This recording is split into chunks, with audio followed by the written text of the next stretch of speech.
நம்ம அப்மாஃப் மார்ட் ப்ரைவேட் லிமிட்டெடில் 550 ரூபா பேக்கேஜை பற்றி டீட்டெயிலாக சொல்லி கேட்டிருந்தீங்க. ஸோ 550 ரூபா பேக்கேஜ் என்னன்னு பார்த்தீங்கன்னா ட்ரெஸ்ஸு தாங்க. நீங்கள் 550 ரூபா கொடுத்து உங்களுக்கு பிடிச்ச ட்ரெஸ்ஸை எடுத்துப்பீங்க. ஸோ இந்த ட்ரெஸ்ஸஸில் என்னென்னலாம் இருக்கும் அப்படின்ற லிஸ்ட்டு நான் இந்த இடத்துல போடுறேன், நீங்கள் இதை பார்த்துக்கோங்க, சரிங்களா? ஸோ இப்போது 550 ரூபாவை கொடுத்து நான் ட்ரெஸ்ஸை இந்த இடத்துல என்ன பண்ணிட்டேன், பர்ச்சேஸ் பண்ணிக்கிட்டேன், ஓகேங்களா? இந்த 550 ரூபா கம்பெனியில் இல்லைங்க. நீங்கள் எப்படி ரெகுலராக ஒரு கடைக்கு போயிட்டு உங்களுக்கு தேவையான பொருளை பர்ச்சேஸ் பண்ணுவீங்களோ அந்த மாதிரி நம்ம அப்மாஃபில் 550 ரூபா வேல்யூ உள்ள ஏதோ ஒரு ட்ரெஸ்ஸை நீங்கள் பர்ச்சேஸ் பண்ணிக்கிட்டீங்க.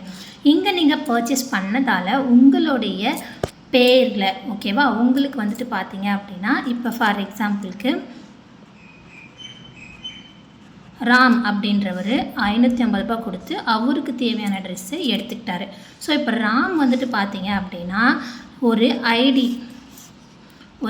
ஐடி நம்பர் ஒன்று அவருக்கு கிடைக்கும், ஒரு யூசர் நேம் ஒன்று அவங்களுக்கு கொடுத்துருவோம். ஸோ இதை வச்சு அவர் என்ன பண்ணுவார் அப்படின்னு பார்த்தீங்கன்னா அவருடைய பிஸ்னஸை ஸ்டார்ட் பண்ணுவார். இப்போ ராம் வந்துட்டு அவருக்கு தேவையான ட்ரெஸ்ஸை இங்கே எடுத்துக்கிட்டதால வேறு என்னென்னலாம் அவருக்கு பெனிஃபிட்ஸ் கிடைக்கும் அப்படின்ற விஷயத்தையுமே நம்ம இப்போ பார்த்துக்கலாம். இந்த பெனிஃபிட் சார்ட்டை நெக்ஸ்ட் வீடியோவில் நம்ம டீட்டெயிலாக பார்க்கலாம். இப்போ ராம் எவ்வளோ சம்பாதிக்கிறாரு, எப்படி சம்பாதிக்கிறாருன்னு நான் உங்களுக்கு சொல்கிறேன். ஸோ நம்மளுடைய கம்பெனியில் வீக்லி சீலிங் அமௌண்ட் அப்படின்னு பார்த்தீங்கன்னா 30,000 ரூபா.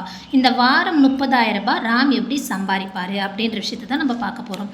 ஸோ ராம் வந்துட்டு அவருக்கு பிடிச்ச ட்ரெஸ் என்ன பண்ணார், ஃபஸ்ட்டு பர்ச்சேஸ் பண்ணிக்கிட்டாரு. அவருக்கு கிடைக்கிற பெனிஃபிட்ஸை அவங்களுடைய ஃப்ரெண்டுக்கு ஷேர் பண்ணுறாரு, ரவிக்கும் ராஜாவுக்கும் ஷேர் பண்ணுறாரு.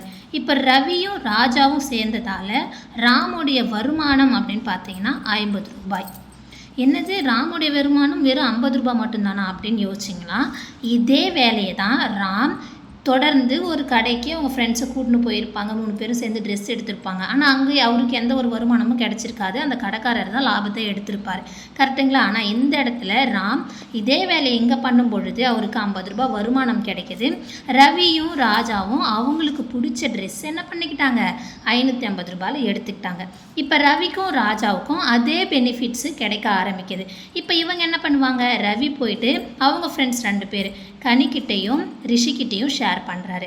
இதனால் ரவிக்கு 50 ரூபாய் வருமானம். ராஜா என்ன பண்ணுறாங்க, அவங்களுடைய ஃப்ரெண்ட்ஸான ரகுக்கிட்டையும் விஜய்கிட்டையும் சொல்கிறாரு. ஸோ இதனால் ராஜாவுக்கு 50 ரூபாய் வருமானம். ஸோ இந்த இடத்துல ரவி வேலை பார்த்தாரு, அதனால் அவருக்கு 50 ரூபாய். ராஜா ஒர்க் பண்ணார், அதனால் அவருக்கு 50 ரூபாய். ஆனால் இந்த இடத்துல ராம் ஒர்க்கே பண்ணலையே. ஆனால் இந்த 4 பேர் வந்ததால் ராமுடைய வருமானம் 100 ரூபாய். இதை தான் நம்ம என்ன பண்ணுறோம், ரெஃபரல் இன்கம்னு சொல்கிறோம்.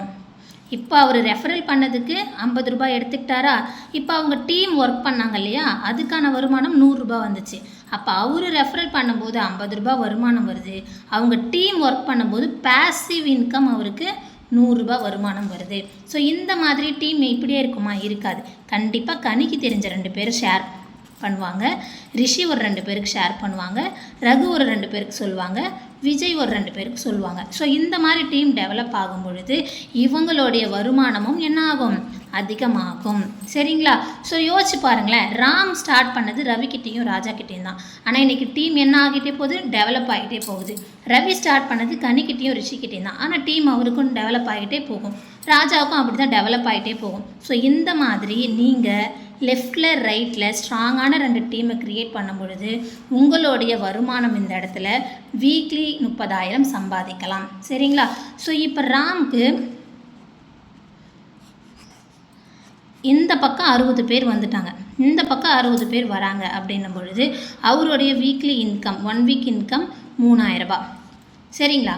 அதே மாதிரி ராம்க்கு இந்த பக்கம் 600 பேர், இந்த பக்கம் 600 பேருன்னு வரும் பொழுது ராமுடைய வீக்லி இன்கம் 30,000 ரூபாய். ஸோ அவருடைய சீலிங் அமௌண்ட் அவர் என்ன பண்ணுவார், அச்சீவ் பண்ணிடுவார். அவரோட டீம் என்ன ஆகிட்டே இருக்கும், டெவலப் ஆகிட்டே இருக்கும். இதுதான் நம்ம நெட்வொர்க் மார்க்கெட்டிங்கில் நமக்கு கிடைக்கக்கூடிய மிகப்பெரிய பெனிஃபிட்ஸ். நீங்கள் ஒரு கம்பெனிக்கு ஒர்க் போகிறீங்க அப்படின்னா நீங்கள் மட்டுமே அந்த இடத்துல உங்களுக்கான வேலையை பார்ப்பீங்க. ஆனால் இங்கே உங்கள் டீம் உங்களுக்கான வேலையை செய்யும். அதே மாதிரி இவருக்கு டீம் இருக்கும், ஒரு நபருக்குமே இந்த இடத்துல டீம் க்ரியேட் ஆகும். இந்த டீமை க்ரியேட் பண்ணுறதுக்கான எஜுகேஷன் ஜூம் ஆப்பில் நமக்கு ஃப்ரீயாக நம்மளுடைய லீடர்ஸ் எடுத்து கொடுப்பாங்க. ராமோடைய வருமானம் 1 வீக்குக்கு 30,000, 1 மந்த்துக்கு 1,20,000, 1 இயருக்கு 14,40,000 எடுக்க முடியும். ஸோ 550 ரூபாய்க்கு உங்களுக்கு பிடிச்ச ட்ரெஸ்ஸை ஒன் டைம் பர்ச்சேஸ் பண்ணுறது மூலிமா இவ்வளோ பெனிஃபிட்ஸ் கிடைக்குது அப்படின்னும் போது இதே நம்ம ஃப்ரெண்ட்ஸுக்கு ஷேர் பண்ணக்கூடாது. இன்னும் நிறைய பெனிஃபிட்ஸ் இருக்குங்க. ஸோ அதை பற்றி அடுத்த வீடியோவில் பார்க்கலாம். Thank you all. ஸோ தொடர்ந்து சேர்ந்து பயணிப்போம். ஓடாத விழுந்துடுவேன்னு சொல்கிறதுக்கு இங்கே 1000 பேர் இருக்காங்க சார். ஆனால் விழுந்துடாமல் ஓடுன்னு சொல்கிறதுக்கு தான் இங்கே யாருமே இல்லை சார்.